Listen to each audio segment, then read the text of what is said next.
You are tired. Not just the kind of tired that sleep can fix, but a deep, bone-weary exhaustion that settles in your chest and makes it hard to breathe. You feel confused, constantly second-guessing your own memory, your own feelings, and your own sanity. You might be asking yourself why you tried so hard, why you gave so much, and why it still wasn't enough. If you are sitting there feeling like you have lost yourself in the process of trying to keep someone else happy, please know this: you were not the problem. The confusion you feel is not a sign of your weakness or your lack of intelligence. It is the natural result of being placed in a situation designed to destabilize you. You were not dealing with a normal relationship dynamic. You were navigating a system built on imbalance, where your needs were secondary to their control.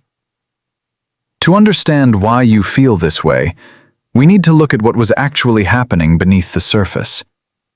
There is a hidden mechanism at play in these dynamics, one that is often invisible until you step back and look at the pattern as a whole. It is not just about anger or criticism. It is about a subtle, persistent test. This test asks a single, silent question over and over again. Will you betray yourself for me? Will you abandon your own truth, your own boundaries, and your own reality, just to keep the peace or to earn a scrap of affection? This is not a conscious test in the way we might think of a quiz. It is a behavioral pattern driven by a deep-seated need for control and validation. When you understand that this test exists, you stop blaming yourself for failing it. You realize that passing this test was never possible because the goal was not connection. The goal was submission. Let's break down how this test begins.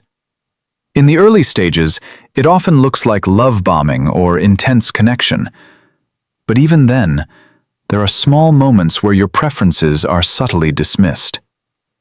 Maybe you mention a food you dislike, and they make a joke about it, pressuring you to eat it anyway. Maybe you express a boundary about your time, and they respond with guilt or disappointment, making you feel selfish for having a life outside of them. These seem small. They seem insignificant, but they are the first rounds of the test. They are checking to see if you will prioritize their comfort over your own basic needs. When you comply, when you eat the food you hate or cancel your plans to soothe their ego, you send a signal. You signal that your self-respect is negotiable. You signal that your identity is flexible. And once that signal is sent, the testing intensifies. As the relationship progresses, the tests become more psychological. This is where the gaslighting and the shifting narratives come in.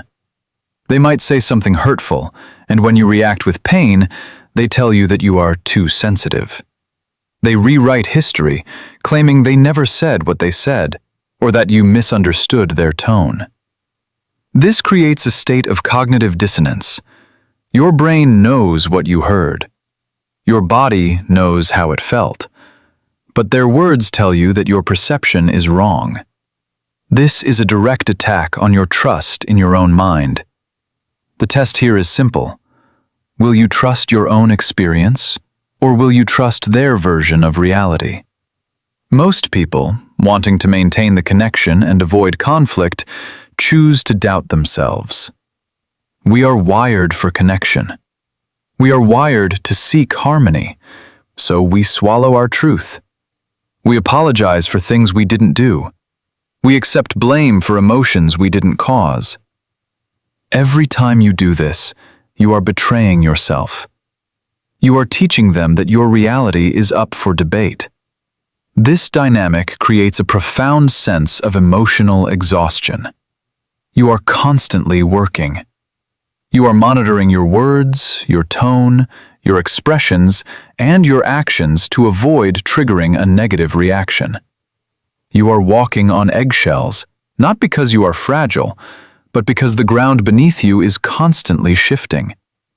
This hypervigilance drains your energy.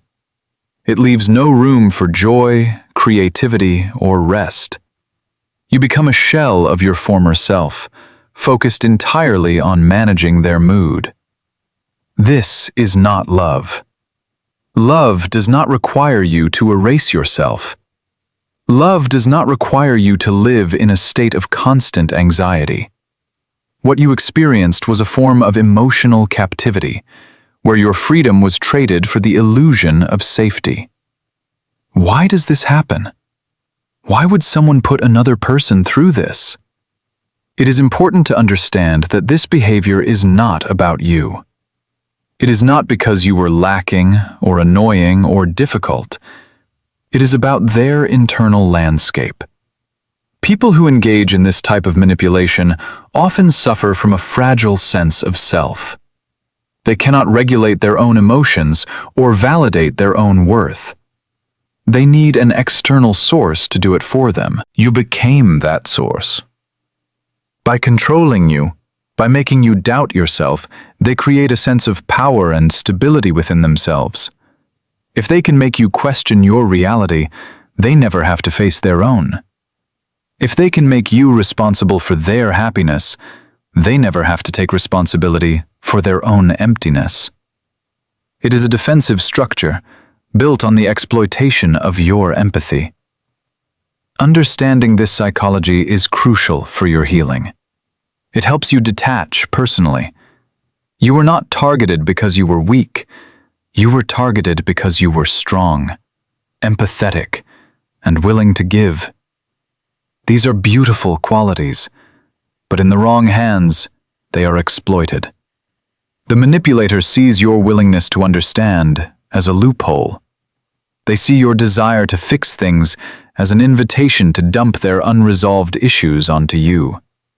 Recognizing this shifts the narrative. You were not a participant in a mutual failure. You were the target of a one-sided extraction. Now that we have named the dynamic, we can begin to shift toward awareness. Awareness is the antidote to confusion. When you are in the fog, everything feels chaotic and random. But when you step back, you see the pattern. You start to notice the cycle. The tension builds, the incident occurs, the denial follows, and then the brief moment of calm or reward before it starts again. You see that the tests are not isolated incidents. They are part of a systematic effort to erode your boundaries. You begin to recognize the specific phrases they used to shut you down. You remember the times you silenced your own intuition because you were afraid of their reaction. This recognition can be painful, but it is also liberating. It validates your experience. It confirms that you were not crazy. You were reacting normally to an abnormal situation. As this clarity grows, you can begin to step back emotionally. This does not mean you have to have a dramatic confrontation or explain yourself to them. In fact, explaining yourself is often part of the trap. When you try to explain your feelings to someone who is committed to misunderstanding you, you only give them more ammunition. They will twist your words, use your vulnerability against you, and drain you further.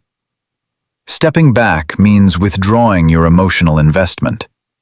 It means stopping the attempt to prove your worth. It means accepting that you cannot change their perception of you, and, more importantly, that you no longer need to. This is where the concept of calm detachment becomes your greatest tool. Detachment is not coldness. It is not hatred. It is simply the act of observing without engaging. It is looking at their behavior and saying, "That is their issue, not mine." When they try to provoke a reaction, you do not rise to the bait. When they try to guilt you, you do not defend yourself. You simply hold your ground. You protect your energy. This is difficult at first because your nervous system is conditioned to respond. You are used to jumping in to fix, to explain, to soothe. But every time you resist that urge, you reclaim a piece of yourself. You are retraining your brain to prioritize your peace over their approval. Boundaries are the physical manifestation of this detachment. A boundary is not a threat. It is not an ultimatum. It is a statement of what you will and will not accept. In the past, your boundaries may have been ignored or punished. Now you enforce them through action, not words. If someone speaks to you with disrespect, you end the conversation. If someone tries to manipulate you with guilt, you disengage. You do not argue. You do not justify. You simply remove your presence from the toxicity. This sends a powerful message. It shows that you respect yourself enough to walk away from treatment that diminishes you. It shows that your access to you is a privilege, not a right. This process requires immense self-respect. Self-respect is the belief that your feelings matter, that your time is valuable, and that your truth is valid. It is the opposite of the betrayal you experienced. For a long time, you betrayed yourself to keep them. Now, you must choose yourself, even if it feels uncomfortable. Choosing yourself might mean losing the relationship. It might mean facing their anger or their silence. But the cost of staying is far higher. The cost of staying is the loss of your soul. The cost of staying is a lifetime of wondering who you could have been if you hadn't spent all your energy managing someone else's instability. Healing begins when you stop looking for closure from them. You will never get the apology you deserve. You will never get the acknowledgement of the harm they caused. Waiting for that is waiting for water from a dry well. Closure comes from within. It comes from accepting the reality of who they are and what they did. It comes from grieving the loss of the potential you saw in them and the loss of the time you invested. Grief is a necessary part of this process. Allow yourself to feel sad. Allow yourself to feel angry. These emotions are not signs of weakness. They are signs that you are reconnecting with your humanity. You are feeling again, after a period of numbness. As you move through this grief, you will start to rediscover who you are. Who are you when you are not walking on eggshells? What do you like? What do you believe? What brings you joy? These questions may seem simple, but after a period of manipulation, they are profound. You may find that your tastes have changed. You may find that you have interests you had forgotten. This is the return of your identity. It is slow, and it is gentle. Do not rush it. There is no timeline for healing. There is only the next right step. One of the most powerful steps you can take is to rebuild your trust in your own intuition. Your intuition was likely the first thing to warn you. It was that gut feeling that something was off, even when everything looked fine on the surface. You learned to ignore it because you were told you were overthinking. Now you must listen to it again. Start small. Pay attention to how your body feels in different situations. Notice when you feel tense or drained. Notice when you feel light and open. Your body keeps the score. It knows the truth even when your mind is confused. Trusting your body is the first step to trusting your mind again. You will also find strength in connection with others. Isolation is a tool of manipulation. Manipulators often try to cut you off from friends and family, or they paint them as enemies. Reaching out to safe, supportive people can help break the spell. You do not need to share every detail of your story. You just need to be around people who reflect your worth back to you. People who listen without judging. People who respect your boundaries. These interactions remind you that healthy relationships exist. They remind you that love does not have to hurt. It is also important to practice self-compassion. Be kind to yourself for the things you tolerated. Do not beat yourself up for staying too long or for believing their lies. You stayed because you hoped.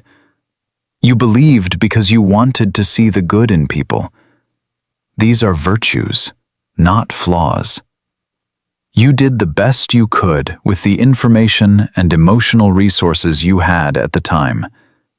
Now you have new information. Now you have new resources. Use them to build a life that honors your truth. Moving forward does not mean forgetting. It means integrating the experience into your wisdom. You now know what red flags look like. You now know what healthy communication feels like. You now know your own limits. This knowledge protects you. It acts as a filter, keeping out those who would seek to exploit you and letting in those who value you. You are not broken. You are becoming stronger, clearer, and more authentic. The peace you are seeking is not found in changing the past. It is found in accepting it and choosing a different future. It is found in the quiet moments when you realize you are no longer afraid, when you can sit in silence without anxiety, when you can make a decision without consulting an imaginary critic in your head. That is freedom. That is the result of stopping the betrayal of self. You have survived the storm. You have navigated the confusion. You have faced the test. And although it felt like you failed, you are still here. You are still standing. And now, you have the opportunity to build something real, something grounded in truth, something that belongs to you. Take your time. Breathe. Trust the process. You are worthy of a life where you do not have to shrink to fit. You are worthy of a life where your voice is heard, your feelings are respected, and your presence is celebrated. This is not just a hope. It is your reality, waiting for you to claim it. As you continue on this path, remember that healing is not linear. There will be days when you feel strong and days when you feel vulnerable. Both are okay. Both are part of the journey. On the hard days, remind yourself of how far you have come. Remind yourself that you chose yourself. That choice is the foundation of your new life. It is the anchor that holds you steady when the waves come. You are no longer defined by what was done to you. You are defined by how you rise from it. You are defined by your resilience, your clarity, and your courage. Keep going. Keep choosing truth over comfort. Keep choosing self-respect over approval. Keep choosing peace over chaos. The world needs the real you, not the version of you that was shaped by fear. The world needs your light, your wisdom, and your heart. And most importantly, you need them too. Welcome home to yourself.